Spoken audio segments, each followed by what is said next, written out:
Hello.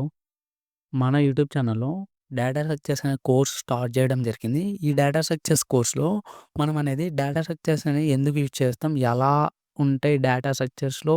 Data ఎలా store చేసుకుంటాం? Types ఏంటి? ఆ డేటా స్ట్రక్చర్స్‌లో ఎలాంటి అల్గోరిథమ్స్ యూజ్ చేసి ప్రాబ్లమ్ సాల్వ్ చేస్తామని ఒక ఓవర్‌వ్యూ పీడిఎఫ్ చూస్తాం. సో, ఈ పీడిఎఫ్ చూసే ముందు అసలు డీఎస్ఏ ఎందుకనేది డిస్కస్ చేద్దాం. డీఎస్ఏ అనేది చాలా ఇంపార్టెంట్. క్యాంపస్ ప్లేస్‌మెంట్సా?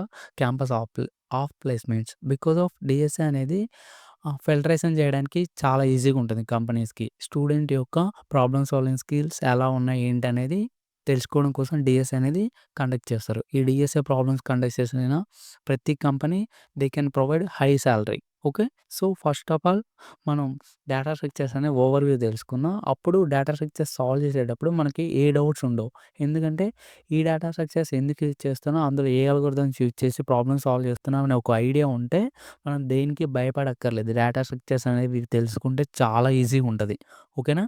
సో, ఇక్కడ టైప్స్ ఆఫ్ డేటా స్ట్రక్చర్స్ ఇక్కడ 2 టైప్స్ ఉన్నాయి. Linear and non linear. Linear అంటే ఏందంటే సీక్వెన్స్ వైస్‌గా స్టోర్ అవుతాయి. Suppose if you arrays consider చేసుకుంటే ఇదొక డేటా టైపు, ఇదొక డేటా టైపు, ఇది సేమ్ డేటా టైప్ అనేది ఒక సీక్వెన్స్‌లో స్టోర్ అయ్యేవి ఇలా. సో, అలాగే లింక్ లిస్ట్ కూడా వన్ బై వన్ కనెక్ట్ అవుతాయి ఇక్కడ డేటా. ఇక్కడ స్టాక్స్ కూడా. స్టాక్స్ అనేవి ఇలా స్టోర్ అవుతాయి. క్యూస్ వచ్చేసరికి ఇలా స్టోర్ అవుతాయి. Graphs non linear. ఇక్కడొచ్చేసరికి ట్రీస్ అనేవి హైరార్కికల్ ఫార్మాట్‌లో స్టోర్ అవుతాయి. ఇది రూట్ నోడ్, ఇవి వచ్చేసి చైన్ నోడ్స్ ఈ 2. గ్రాఫ్స్ అంటే ఏందంటే ఆల్ నోడ్స్ అనేవి కూడా కనెక్ట్ ఉంటాయి. ఇక్కడ గ్రాఫ్స్‌లో ఈ 4 డేటా స్ట్రక్చర్స్ అని కలిపి గ్రాఫ్స్‌లో నోడ్ టైప్స్ కనెక్ట్ అయి ఉంటాయి. ఇదొచ్చేసరికి ఈజీగా డేటా రిట్రీవల్ చేసుకోవడం కోసం వాడతాం. సో, ఇప్పుడు ఆహ్, ఈ డేటా స్ట్రక్చర్స్‌లో మనం ఎలాంటి type of algorithms and predefined algorithms use చేసి ప్రాబ్లమ్ సాల్వ్ చేస్తాం అనేది చూద్దాం. First of all linear data స్ట్రక్చర్స్‌లో చూద్దాం. లీనియర్ డేటా స్ట్రక్చర్స్‌లో అరేస్ ఉన్నాయి. అరేస్‌లో కామన్ ఆల్గోరిథమ్స్ యూజ్ చేసి ప్రాబ్లమ్ సాల్వ్ చేస్తాం. అవేంటంటే స్లైడింగ్ విండో. స్లైడింగ్ విండో ఇచ్చేసి subarray problems, maximum subarray, longest subsequence with K distant characters అనేవి సాల్వ్ చేస్తాం. ఇదొక ఆల్గోరిథం. ఈ ఆల్గోరిథమ్స్ యూజ్ చేసి అరే ప్రాబ్లమ్స్ అనేవి సాల్వ్ చేస్తాం. అలాగే 2 పాయింటర్స్ కూడా. తర్వాత బైనరీ సెర్చ్ కూడా ఇచ్చేసి సాల్వ్ చేస్తాం. Order of and single loop problems అంటే ఏంటంటే ఒక అరే సైజ్ అనేది ఎన్ సైజ్ ఉంటే ఆ ఎన్ సైజ్ వరకు మాత్రమే టైమ్ కాంప్లెక్సిటీ పడేలా కొన్ని ప్రాబ్లమ్స్ అనేవి సాల్వ్ చేస్తాం. For example pre sums, counting elements like that. So, strings కూడా సేమ్ అట్లానే స్లైడింగ్ విండో యూజ్ చేసి సాల్వ్ చేస్తాం. తర్వాత 2 పాయింటర్స్ యూజ్ చేసి సాల్వ్ చేస్తాం. హ్యాషింగ్. హ్యాషింగ్ అంటే ఏందంటే మనకి హ్యాష్ టేబుల్ అని ఉంటది. హ్యాష్ టేబుల్‌లో హ్యాష్ మ్యాప్ అనేది ఒకటి, హ్యాష్ సెట్ అనేది ఒకటి ఉంటది. హ్యాష్ మ్యాప్ అనేది మ్యాపింగ్ చేస్తాం. హ్యాష్ సెట్ అనేది హ్యా యూనిక్ వాల్యూస్ అని స్టోర్ చేసుకుంటాం. ఇవి వచ్చేసరికి ఒక టెక్నిక్స్‌లా ఉంటాయి డేటా స్ట్రక్చర్స్‌లో. అవి నేను ఫర్దర్‌గా వీడియోస్ ప్లేలిస్ట్ చేసినప్పుడు చెప్తాను. సో, అలా సాల్వ్ చేస్తాం స్ట్రింగ్స్ కూడాని. స్టాక్ అనేది వచ్చేసరికి ఇదొక డేటా స్ట్రక్చర్. ఇందులో డేటా స్ట్రక్చర్స్ వచ్చేసరికి లాస్ట్ ఇన్ ఫస్ట్ ఔట్. అంటే ఏందంటే ఈ స్టాక్‌లో ఏంటంటే ఇలా ఉండిద్ది. ఇలా స్టోర్ చేసుకుంటూ వెళ్తాం. లాస్ట్ ఏదైతే మనం స్టాక్‌లో స్టోర్ చేస్తామో దాన్నే ఫస్ట్ తీస్తాం రివర్స్ ఆర్డర్‌లో. సపోజ్ ఇలా కింద నుంచి పైకి సపోజ్ ఇవే ఉన్నాయనుకోండి. ఇవి ఫస్ట్ వన్ ఇది స్టోర్ అయింది. సెకండ్ వన్ ఇది స్టోర్ అయింది. థర్డ్ వన్ ఇది స్టోర్ అయింది. ఫోర్త్ వన్ ఇది స్టోర్ అయింది. ఫిఫ్త్ వన్ ఇది స్టోర్ అయింది. ఇది లాస్ట్ స్టోర్ చేస్తాం. సో, ఫస్ట్ ఇది తీస్తాం. లాస్ట్ ఇన్ ఫస్ట్ ఔట్ ఇలా అనేది స్టాక్‌లో స్టోర్ అవుతాయి. ఇలాంటి కామన్ ప్రాబ్లమ్స్ అనేవి సాల్వ్ చేస్తున్నాం స్టాక్ యూజ్ చేసి. అన్ని ప్రాబ్లమ్స్‌లో కొన్నొచ్చేసరికి ఇలాంటి టెక్నిక్స్ వాడాలి అని మనకు ఐడియా వస్తది. అప్పుడు స్టాక్ యూజ్ చేస్తాం. క్యూ, క్యూ వచ్చేసరికి ఇది కూడా లీనియర్ డేటా స్ట్రక్చర్. ఇందులో ఫస్ట్ ఇన్ ఫస్ట్ ఔట్ అనే ఆల్గోరిథం వాడతాం. ఇట్ మీన్స్ ఏదైతే ఫస్ట్ వచ్చిందో అదే ఫస్ట్ ఎళ్ళిపోవాలి. లైక్ ఈ కామన్ యూజెస్ ఎక్కడ యూజ్ చేస్తామంటే బెట్ ఫస్ట్ సెర్చ్ ఇది వచ్చేసరికి గ్రాఫ్స్‌లో వాడతాం. గ్రాఫ్‌లో వచ్చేసరికి సపోజ్ ఇప్పుడు గ్రాఫ్‌లో ఇది ఇక్కడ చూద్దాం. ఇక్కడ ఫస్ట్ బెర్త్ అంటే ఏంటంటే ఇక్కడ నాన్ లీనియర్‌లో ఇదొచ్చేసరికి రూటు. ఇదొచ్చేసరికి చైన్ రూట్స్. ఇదొచ్చే ఫస్ట్ డెప్త్, సెకండ్ డెప్త్. ఇలా ఫస్ట్ డెప్త్ ఆర్డర్‌లో చేయాలన్నప్పుడు స్టాక్ వాడతాం. First in first out. So, అలాగే ఫర్ ఎగ్జాంపుల్ ఇంకోటి కన్సిడర్ చేసుకుంటే సినిమా థియేటర్‌కెళ్ళామంటే ఎవడైతే ఫస్ట్ లైన్‌లో ఉంటాడో వాడినే ఫస్ట్ తీస్తాం. అలాంటి ప్రాబ్లమ్స్ వచ్చినప్పుడు మనం సాల్వ్ చేస్తాం. For example valid parenthesis, next greater smaller element, evaluate reverse Polish notation, infix to postfix conversion, monotonic stack ఇలాంటివన్నీ యూజ్ చేసి సాల్వ్ చేస్తాం. ఓకేనా? ఇది వచ్చేసి స్టాక్స్ సాల్వ్ చేస్తాం. ఫస్ట్ ఇన్ ఫస్ట్ ఔట్ అంటే చెప్పాను కదా! ఒక ఎగ్జాంపుల్ థియేటర్‌కి ఎవరైనా టికెట్లు కొనడానికి ఎవడైతే ఫస్ట్ వస్తాడో వాడే ఫస్ట్ తీస్తాం. అలాంటి ప్రాబ్లమ్స్ ఎక్కడ సాల్వ్ చేస్తే గ్రాఫ్‌లో సాల్వ్ చేస్తాం. ఇవి ఇచ్చేసి.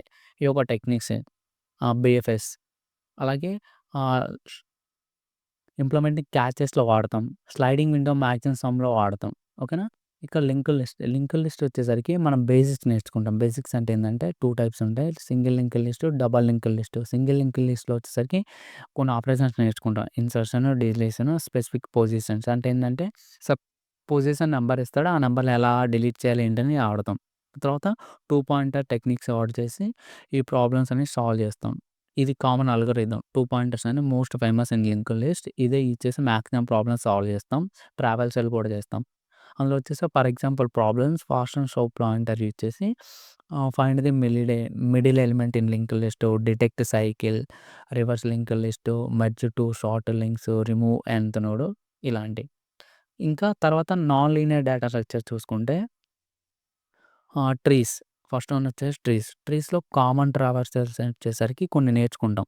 ఇక్కడ రికర్షన్ అనేది ఒక అల్గోరిథం. రికర్షన్ ఎందుకు నేర్చుకుంటామంటే గ్రాఫ్స్‌లో అనేది మనం రికర్సివ్‌గా ఒక నోడ్ నుంచి ఒక నోడ్స్‌కి ట్రావెల్స్ చేయాలి. ఆ ట్రావెల్స్ చేయాలంటే మన రికర్షన్ ఒక అల్గోరిథం నేర్చుకోవాలి. అది నేర్చుకుంటే ట్రావెల్స్‌లో ఎలా చేయగలం ట్రీస్‌లో అనేవి ఈ 3 ఉంటాయి. రికర్షన్‌లో pre order, in order, post order. ఈ 3 టైప్స్ అనేవి ట్రావెల్స్. ఈ ట్రావెల్స్ యూజ్ చేసుకొని మన డేటాని ఎలా స్టోర్ చేయాలి, ఎలా క్రియేట్ చేయాలని తెలుస్తది. అందులో కామన్‌గా వాడే అల్గోరిథమ్స్ ఏంటంటే బీఎఫ్ఎస్, డీఎఫ్ఎస్ ఇచ్చేసి ప్రాబ్లమ్స్ అనేవి సాల్వ్ చేస్తాం. ఓకేనా? చూడండి బీఎఫ్ఎస్‌లో వచ్చేసరికి క్యూస్ వాడతాం. డీఎఫ్ఎస్‌లో వచ్చేసి స్టాక్ బేస్డ్ వాడతాం. మనం ఆర్డర్‌గా వన్ బై వన్ నేర్చుకుంటూ ఉంటే ఇక్కడొచ్చేసరికి రికర్షన్ నేర్చుకుంటాం.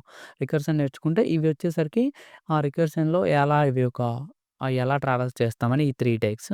అందులో అల్గోరిథమ్స్ వచ్చేసరికి బీఎఫ్ఎస్, డీఎఫ్ఎస్ ఇవి ఇచ్చేసి సాల్వ్ చేస్తాం. సపోజ్ కామన్ ప్రాబ్లమ్స్ ఏంటంటే ఫర్ ఎగ్జాంపుల్ లోయెస్ట్ కామన్ యాక్సెంట్, తర్వాత diameter of tree, balanced tree check, తర్వాత ట్రీ టు లింక్డ్ లిస్ట్. ఓకేనా?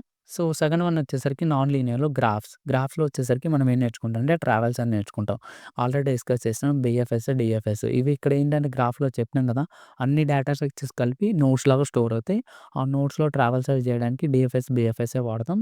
సో, ఇక్కడేంటంటే మనకి అల్గోరిథమ్స్ ఉంటాయి. కామన్ అల్గోరిథమ్స్ ఏంటంటే గ్రాఫ్స్ ప్రాబ్లమ్ సాల్వ్ చేయడానికి డిస్క్రాట్స్ అల్గోరిథం, తర్వాత వచ్చేసరికి బెల్‌మాన్ ఫోల్డ్, తర్వాత ఫ్లాయిడ్ వార్సెల్, తర్వాత union find or disjoint set, తర్వాత back tracking and dynamic programming. Here the dynamic program అనేది చాలా చాలా important topic. Most of the time dynamic programming అడగకుండా అయితే కోడింగ్ ప్రాబ్లమ్ ఉండదు. ఇప్పుడు 3 కోడింగ్ ప్రాబ్లమ్స్ అడిగితే అందులో ఫస్ట్ వన్ వచ్చేసి అరేస్ అయ్యుంటాయి. సెకండ్ వన్ వచ్చేసి స్టాగ్స్, క్యూస్ అయ్యుంటాయి. తర్వాత డైనమిక్ ప్రోగ్రామింగ్ పక్కా అడుగుతాడు. సో, ఇది చాలా ఇంపార్టెంట్. చాలా ఈజీ కూడా నేర్చుకుంటే. ఇవి వచ్చేసరికి గ్రాఫ్‌లో యూజ్ చేసి సాల్వ్ చేస్తాం డైనమిక్ ప్రోగ్రామింగ్ అనేది.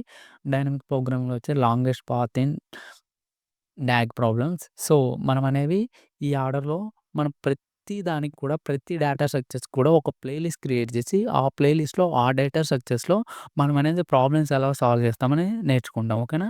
ఇంకో ఓవర్ వ్యూ ఒక ఐడియా కోసం అరేస్ అని వచ్చేసరికి స్లైడింగ్ విండో యూజ్ చేసి sliding window, 2 pointers, binary search, prisms ఈ అల్గోరిథమ్స్ వాడేసి మనం ప్రాబ్లమ్ సాల్వ్ చేస్తాం. స్ట్రింగ్స్‌లో గూడా స్లైడింగ్ విండోస్, 2 పాయింటర్స్, హ్యాషింగ్స్ వాడి సాల్వ్ చేస్తాం. స్టాకింగ్‌లో వచ్చేసరికి మోనోటానిక్ స్టాకు, పార్సింగ్ ఇవి ఇచ్చేస్తాం. క్యూస్‌లో వచ్చేసరికి బీఎఫ్ఎస్, స్లైడింగ్ విండో మాక్సిమం యూజ్ చేసి సాల్వ్ చేస్తాం. లింక్డ్ లిస్ట్‌లో fast and slow pointers use చేసి రివర్స్ చేయడం, మెర్జ్ చేయడం, సైకిల్ డిటెక్ట్ చేయడం కనిపెడతాం. ప్రాబ్లమ్ సాల్వ్ చేస్తాం. అలాగే ట్రీస్‌లో వచ్చేసరికి రికర్షన్ అల్గోరిథం వాడి డీఎఫ్ఎస్, బీఎఫ్ఎస్ ట్రావెల్స్ అల్గోరిథం సాల్వ్ చేస్తాం. గ్రాఫ్స్‌లో గూడా డీఎఫ్ఎస్, బీఎఫ్ఎస్ ఇచ్చేసి సాల్వ్ చేస్తాం. ఇక్కడ మనమే డీపీ అనేది ఒక అల్గోరిథం. ఇది మనం నేర్చుకొని ప్రాబ్లమ్స్ అనేవి సాల్వ్ చేస్తాం. ఓకేనా? ఇదొక ప్యాటర్న్. Not only algorithm. మనం ఇట్లా గూడా అనుకోవచ్చు ప్యాటర్న్. ఇది చూసేసి ఈ బ్యాక్ ట్రాకింగు, ఈ union find, discuss, DFS base of problems అని సాల్వ్ చేస్తాం. ఇది ఓవర్‌వ్యూ. ఈ పీడీఎఫ్ అనేది నేను డిస్క్రిప్షన్‌లో కూడా ఇస్తా. మీకు అర్థం కాకపోతే ఇన్‌కేస్ అక్కడ డౌన్‌లోడ్ చేసుకొని చూడండి. మీకు ఒక ఓవర్‌వ్యూ వస్తది. మన డీఎస్ఏ కోర్స్ అనేది స్టార్ట్ చేసే ముందు ఇది చూసామంటే ఒక డేటా స్ట్రక్చర్‌లో డేటా ఎలా స్టోర్ అవుతుంది? దాని ఇంప్లిమెంటేషన్ ఏంటి? దాని స్ట్రక్చర్ ఎలా ఉంటది? దాని బేసిక్స్ ఇన్సర్షన్, డిలీషన్, అప్డేట్స్‌ని ఆపరేషన్స్ తెలుసుకొని అందులో ఎలాంటి అల్గోరిథం యూజ్ చేసి ఎలాంటి ప్రాబ్లమ్ సాల్వ్ చేస్తున్నాం అనేది ఒక ఐడియా ఉంటే మనకి ప్రాబ్లమ్ సాల్వ్ చేసే ముందు ఓకే. మనం ఈ డేటా స్ట్రక్చర్స్ ఎందుకు యూజ్ చేస్తున్నాం? దీనివల్ల ఇది యూజు, ఇలా యూజ్ చేస్తేనే అవుతదని ఒక ఓవర్‌వ్యూ ఉండడం వల్ల మనకి మంచిగా అర్థమవుతది. నేర్చుకోవడానికి గూడా ఇంట్రెస్ట్ ఉంటది. సో, ఇదనేది చాలా ఇంపార్టెంట్ వీడియో. ఇది చూసిన తర్వాత మీకు ఒక బేసిక్ ఐడియా వచ్చిందనుకుంటున్నా. సో, దీన్ని యూజ్ చేసుకొని మనం ఈ ఈ డేటా స్ట్రక్చర్స్‌కి ప్రతి దానికి కూడా ఒక ప్లేలిస్ట్ యూజ్ చేసి, ఆ ప్లేలిస్ట్‌లో ఆల్గారిథం ఎలా యూజ్ చేసి ప్రాబ్లమ్ సాల్వ్ చేస్తామనేది మన యూట్యూబ్ ఛానెల్‌లో ఫర్దర్‌గా వీడియోస్ అప్‌లోడ్ చేయడం జరుగుతుంది. So, this is overall video. Okay. ఈ పీడీఎఫ్ అనేది నేను డిస్క్రిప్షన్‌లో ఇస్తాను. ఇది ఖచ్చితంగా చూడండి. ఓకేనా? Thank you.